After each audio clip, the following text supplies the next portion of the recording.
I still remember the exact moment my phone buzzed at 3 p.m. It was a message from my son's teacher, Ms. Harper Wynne, and it made my heart jump. It said, "Pick Liam up now. Use the back door. Do not come inside." I stared at the words, trying to understand what could possibly be going on. I rushed to the school as fast as I could. When I pulled into the back lot, I froze. A woman I had never seen before was walking out of the side gate with a little boy wearing my son's jacket. She looked straight at me, smiled like she knew me, and raised my son's backpack in her hand as if it belonged to her. In that second, I felt my whole world tilt, because if my son's things were with her, then where was my son? Before I tell you what happened next, make sure you subscribe and comment where you are watching from. My name is Jenna Rowan, and I am a 32-year-old single mom raising my son, Liam, who is 7. He is gentle, artistic, and always carries a sketchbook wherever he goes.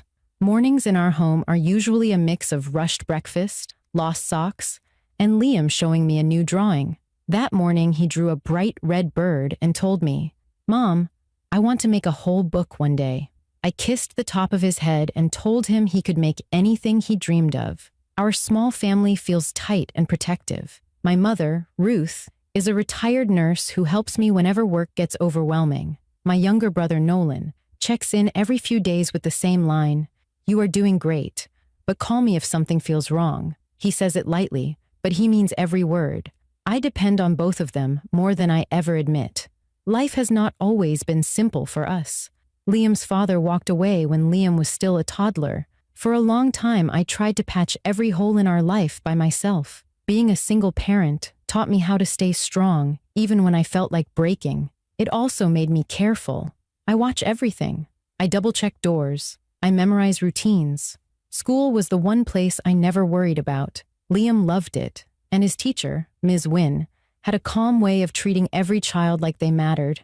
But a week before everything happened, Liam whispered something that stuck in the back of my mind. We were walking to the car after school when he tugged on my sleeve and said quietly, "Mom, that lady keeps staring at me." He pointed to a woman standing far from the playground fence. She looked out of place, but she wasn't doing anything except watching. I told myself she was probably waiting for her own child, and I steered Liam toward the car. He didn't argue, but he kept glancing back. I thought about that moment later, wishing I had asked more questions. At the time, I didn't want to scare him. I didn't want to scare myself. Everything felt normal, and normal was all I wanted. I had no idea how quickly that sense of safety would fall apart. That day at work started like any other. I was handling billing sheets, sipping half-cold coffee, and thinking about picking up Liam at 3:15. Then the message from Ms. Wynne came through, short and urgent, telling me to get him right away, telling me not to enter the building. My stomach tightened the second I saw it. Teachers do not send messages like that without a reason. My first thought was that something happened in the classroom. My second thought was that Liam might be hurt. Every nervous thought pushed into my mind at once. I grabbed my keys and ran out the door, hoping I was overreacting. I kept telling myself that everything was fine, but deep down, I knew something was wrong. I could feel it in my chest, like a warning I could not ignore. The moment I left work, I felt as if someone had pressed a cold hand against the back of my neck. I kept staring at the message on my phone while rushing toward the parking lot, reading it again and again as if it might change. "Pick Liam up now. Use the back door. Do not come inside." Every part of it felt wrong. I had never received a message like that from a teacher or anyone at the school. My heart pounded so hard, it felt like it was fighting its way out of my chest. I climbed into my car, turned on the engine, and pulled out faster than I probably should have. The whole way there, I gripped the steering wheel tight, trying to remind myself to breathe. I called the school office as I turned out of the parking structure. The phone rang twice, and then cut off in complete silence. I tried again, but the second call didn't even connect. My stomach twisted. Something was happening, and no one was telling me what it was. I opened a message to Ms. Wynne and typed, "Is Liam hurt?" But after staring at the blinking cursor, I deleted the words. If she was busy or trying to keep the kids safe, my message would not help. I called her instead. The call went straight to voicemail. I slammed my hand against the steering wheel, feeling helpless and angry. Teachers do not ignore parents unless something serious is happening. All the warnings I tried to ignore began pushing their way back into my mind. I remembered Liam whispering to me about the strange woman who stared at him by the fence the previous week, and how he kept glancing over his shoulder even after we walked away. At that time, I had brushed it off. Now I wished I had not. At a red light, I sent a quick text to my brother. Something is wrong at Liam's school. Ms. Wynne told me to pick him up right away and use the back door. He responded in less than a minute. Do you want me to come? I told him I would update him once I got there, though part of me wished he had ignored my answer and come anyway. Nolan always had a way of walking into chaos like it was something he trained for. He never panicked. He never froze. I was trying to be steady like him, but the message from Ms. Wynne kept flashing in my mind, and every mile made the fear stronger. As I pulled into the back lot of the school, everything felt strange. Usually the area was busy with teachers heading to their cars or kids running to meet their parents. That afternoon, it was almost empty. Only a few cars were parked near the fence, and the whole place felt too quiet. I parked quickly and reached for my phone again, checking to see if Ms. Wynne had sent anything else. Nothing. Before I could step out, something caught my attention near the side gate. A woman I had never seen before walked out like she belonged there. She held the hand of a small boy. At first I could not see his face, but then I noticed the jacket he was wearing. It was blue with a stitched patch of a rocket. It was Liam's jacket. There was no way I could be mistaken. My heart slammed against my chest so hard that I felt dizzy. I leaned forward, staring through the windshield, trying to see the boy clearly. He was holding a backpack in his free hand. It was red, with a small paint stain near the zipper. That stain had come from one of Liam's art projects. It was his backpack, too. My entire body reacted before my mind caught up. I threw open my car door and stepped out, ready to run toward them. Before I could take a step, the woman turned her head and met my eyes. Her expression made my skin crawl. She smiled politely as if she knew me, as if this moment was something normal. Then she lifted the backpack in a slow, gentle motion. She was holding my son's things, carrying a child in his jacket, and acting as if she had every right in the world to walk off with him. I called out, "That is my son's jacket. Who are you?" But my voice came out tight and shaky. She didn't flinch. Instead, she gave a small laugh and said, "Your son. I think you are mistaken." Her tone was calm, too calm for someone confronted by a panicked mother. Before I could say anything else, my phone buzzed. It was another message from Ms. Wynne. "Stay in your car. Do not approach her." My breath caught. If she was warning me not to get closer, then this woman was not harmless. Something dangerous was happening in front of me, and my son's things were in the hands of a stranger. I looked back up at the woman. She tightened her grip on the boy's shoulder. The boy still would not look at me. My heartbeat roared in my ears. Something was very wrong, and I knew we were about to step into the middle of it. The message from Ms. Wynne, telling me not to approach the woman, struck me like a warning siren, but every instinct in me was already burning. My son's jacket, my son's backpack, and a stranger refusing to explain herself left me with a fear that pushed past reason. I could not stay inside the car while a child who might be mine or might be someone else's was being led away by a woman who acted too calm for the situation. I slid my phone into my pocket and stepped fully out of the car, calling out again, louder and steadier this time. "Stop. I need to see the child's face." The woman kept walking as if she was guiding someone out of a crowded store instead of away from a school. She turned halfway toward me with a casual smile, and that was the moment I felt something shift in me. Her expression was wrong. It was the kind of smile people use when they are trying to pretend everything is normal. She spoke softly. "You must be confused. He is fine. Let us go ahead."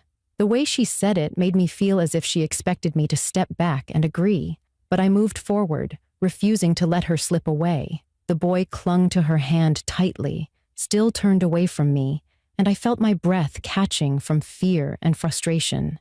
I reached for my phone and hit call on Nolan's name with shaking fingers. When he answered, I kept my voice low so the woman would not hear my fear. "Nolan, A woman is leaving the school with a boy wearing Liam's jacket. She has his backpack too. His voice sharpened in an instant. Stay on the line. Do not let her leave your sight. His steady tone gave me strength, so I stepped closer to the woman and said, "Let him turn around. I need to see him." She tightened her grip on the boy, pulling him closer to her side like she was protecting him from me. That was when anger kicked in, hot and sharp. I raised my phone to record her and said, "If you walk away, I am calling the police." Her smile dropped for the first time. A flicker of something cold flashed across her eyes before she said, "You should calm down. This is not your business." Hearing her say that nearly tipped me into panic. My voice broke as I said, "That is my son's property. Why do you have it?" She did not answer. Instead, she guided the boy a step backward toward a parked car near the end of the fence. That movement sent a jolt through me. I felt the air shift, felt the danger thicken. She was leaving. She was seconds from slipping into a car with a child and disappearing before anyone could stop her. I took a step forward, ready to block her path if I had to, but right then, the back door of the school opened a few inches. I heard a frantic whisper, "Jenna, inside now." I turned toward the voice and saw Ms. Wynne standing in the doorway. Her face was pale, and her hands were trembling as she waved for me urgently. She had never looked frightened in all the time I had known her. Seeing her like that almost scared me more than the woman outside. She whispered again, "Come inside. It is about Liam." Hearing my son's name tightened every muscle in my body. I looked back at the woman. She was watching me closely, checking whether I would come toward her or toward the door. The boy by her side shifted his feet, still silent, still turned away. For a split second, I stood there caught between two fears. One fear stood at the gate holding a child and preparing to slip away. The other fear waited behind the door in the shape of a teacher who clearly knew something terrible. I had to choose. My heart pulled me one way, while fear pulled me the other, but the sound of my son's name from Ms. Wynne shattered the hesitation. I turned and ran toward the back door, pushing my way inside as Ms. Wynne shut the door fast behind me. The lock clicked with a sharp sound that made my breath stop. She whispered, "We need to hurry." I felt the world tilt again as I followed her down the quiet hallway. Every step felt heavier, as if I was moving toward a truth I was not ready to hear. The woman outside had a child in Liam's things, but Ms. Wynne had just told me she knew where Liam was. I walked faster, heart pounding, knowing that whatever waited behind the next door would change everything. Ms. Wynne hurried ahead of me with quick, shaky steps, and I followed her down the hallway, feeling like every breath was caught in my throat. The school, usually filled with noise and movement, felt silent in a way that made the air heavy. My shoes tapped softly against the floor, and each tap seemed too loud in the stillness. I kept thinking about the woman outside, the boy in Liam's jacket, and the fear that had taken hold of my whole body. Ms. Wynne stopped in front of a storage room near the art area and glanced over her shoulder with worried eyes. She whispered, "He is safe, I promise," and opened the door. The moment the door swung inward, I felt everything inside me break apart and rush back together. Liam was sitting on the floor behind a stack of supply boxes, holding a small cup of crayons like he was afraid to let go. His eyes were wide and wet, and when he saw me, he stood so fast, the crayons spilled across the floor with a sharp clatter. I dropped to my knees and pulled him into my arms, with a force that made him let out a small gasp. I kissed his hair, his cheeks, his forehead, unable to stop. My body shook with relief, and I held him so tightly I felt his warm breath against my shoulder. "Mom, you came," he said, pressing his face into my neck. I kept nodding, unable to speak for a moment. I tried to breathe, but each breath came with the weight of everything I had feared I would never see again. When I finally loosened my hold, I looked up at Ms. Wynne with tears still running down my cheeks and asked, "What is happening? Who is that woman?" She shut the door quietly and leaned against it as if she needed support to stay steady. She took a long breath and said, "Her name is Nadine Kroll. She is the aunt of a student in another class. She does not have permission to pick any child up, not even her nephew. She has been trying to take him for weeks, showing up without warning and trying to get into the building." My chest tightened as she continued. "This morning she came to the front office, saying she was picking him up early. When we told her she was not allowed to do that, she became upset. We asked her to leave, but she did not. Instead, she began wandering the halls, trying to find him. A staff member saw her checking the classrooms. When we tried to stop her, she said she was just lost, but we knew she was lying. My head spun. I pulled Liam closer, my hand wrapped around the back of his head. Ms. Wynne went on with a trembling voice. She found your son's class cubbies before we could get her out. She grabbed his jacket and his backpack. We think she wanted to disguise the boy she was trying to take by making him look like Liam. My stomach turned.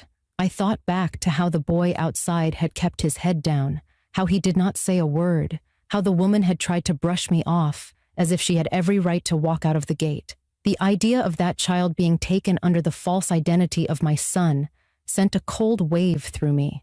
I asked, why my son's things? Ms. Wynne swallowed hard. Because Nadine saw you last week during pickup. She saw you walking with Liam. She may have noticed his jacket and backpack. She watched more than you realized. My heart dropped hearing that, and I thought about the strange woman Liam noticed near the fence. I had seen her too. I had convinced myself she was only another parent.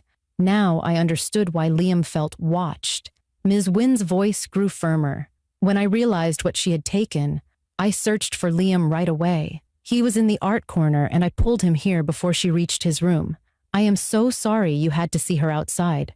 We were trying to keep everyone safe until help arrived. Just then, distant voices rose near the front hallway. I picked up Liam and held him on my hip, walking with Ms. Wynne toward a small window near the back of the storage room. Outside, police officers were approaching the woman as she tried to guide the boy toward a parked car. She looked calm for a moment before noticing them. Then her posture changed, and she gripped the child's wrist as if she planned to run. 2 officers closed in, speaking firmly, and she finally released the boy. He stepped back quickly, rubbing his wrist while an officer placed a hand on his shoulder to guide him to safety. Another officer spoke to the woman who lifted her hands slowly as they took her into custody. I watched with a mixture of anger and relief burning in my chest. Someone had tried to take a child by using my son's identity, and the thought made my hands tremble uncontrollably. When the officers led her away, I looked down at Liam. He buried his face in my shoulder and whispered, "Mom, can we go home now?" I kissed his head again and nodded. All I wanted was to carry him out of that building and never let him out of my sight again. As we stepped away from the window, I knew that this moment was the breaking point of everything I thought I understood about safety. Nothing would be the same after today. When the police finished speaking with the staff and confirmed that Nadine Kroll had been taken into custody, I felt a strange mixture of exhaustion and relief settle over me. I carried Liam out through the back door with Ms. Wynne walking beside us. The air outside felt cooler than it had earlier, almost like the storm of fear that had been hanging over the school finally broke and drifted away. Liam kept his arms wrapped around my neck, and I kept adjusting my grip to make sure he felt secure. Ms. Wynne apologized again, her voice raw with emotion, but I shook my head. "You kept him safe. You did exactly what you should have done." She nodded, though tears were building in her eyes. Before I could say anything else, Nolan sprinted across the parking lot. He must have driven faster than the law allowed, because he looked breathless and terrified. He reached us, placed a hand on my shoulder, and then gently rested his other hand on Liam's back. "You both scared me," he said, trying to sound calm, but failing. I leaned against him for a moment, grateful for his steady presence. Liam peeked up at him and whispered, "I'm okay, Uncle Nolan." And hearing that seemed to release the tension in my brother's face. He let out a long breath and said, "Let us get you home." When we walked into our house, the familiarity of it made me want to collapse. The warm lights, the smell of the lavender candle I had left burning earlier, the drawings taped on the fridge, all of it felt different now. It felt like a reminder of how close I came to losing everything. My mom rushed out of the kitchen the moment she heard the door open. She had heard pieces of what happened from Nolan, but seeing us in person pulled tears from her eyes. She hugged Liam so tight he laughed, and then she pulled me into her arms too. "You did everything right," she whispered, and for the first time since the message came at 3 p.m., I felt myself start to breathe normally again. We sat on the couch for a while. letting silence fill the space. Liam leaned against me, playing with the zipper on his jacket. Even though he was safe, I could tell the day had shaken him. I brushed his hair back and asked gently, "Do you want to talk about anything?" He shook his head first, then paused and said, "She looked at me last week, the same lady. I saw her." My heart tightened. He had noticed something I should have paid more attention to.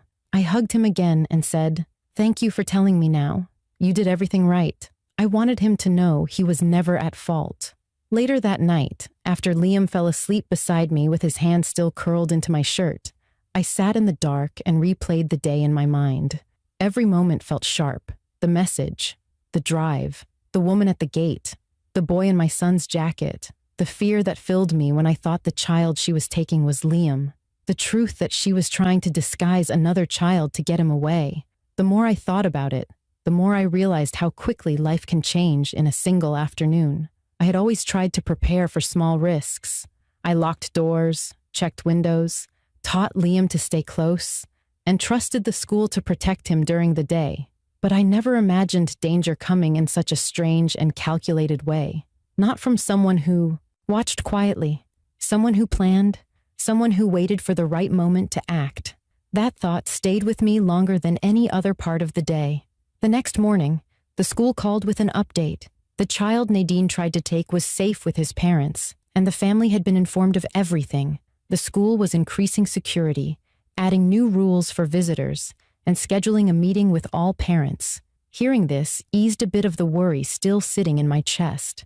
Ms. Wynne also called personally to check on us. She apologized again, but I stopped her. "You saved my son," I said, and I meant it. She exhaled in a shaky voice and told me, "A mother's instinct is stronger than anything. I am glad you listened to yours." She was right. If I had ignored the fear, if I had waited even a few minutes longer to leave work, I would have arrived too late to see the woman with the disguised child. I would have never known what happened until it was far past the point of stopping it. That thought made me pull Liam into another hug that day, even if he complained that I was squeezing him too hard. In the days following the incident, life slowly returned to normal, but in a new version of normal that carried a deeper appreciation for the quiet moments. I walked Liam into school myself. I paid closer attention. I trusted my instincts more. I no longer brushed off the small warnings that showed up as whispers in my mind or as nervous glances from my son.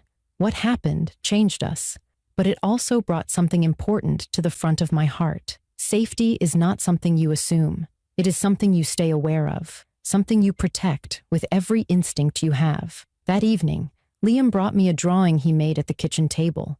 It showed the two of us holding hands in front of our home. At the top, he had written, "Mom keeps me safe." I held the picture like a treasure because it reminded me that even on the hardest days, even on the days when fear tries to win, love stands stronger. Our world had been shaken, but we were still standing, and we were standing together. If you want more true and emotional stories, make sure you subscribe and comment where you are watching from.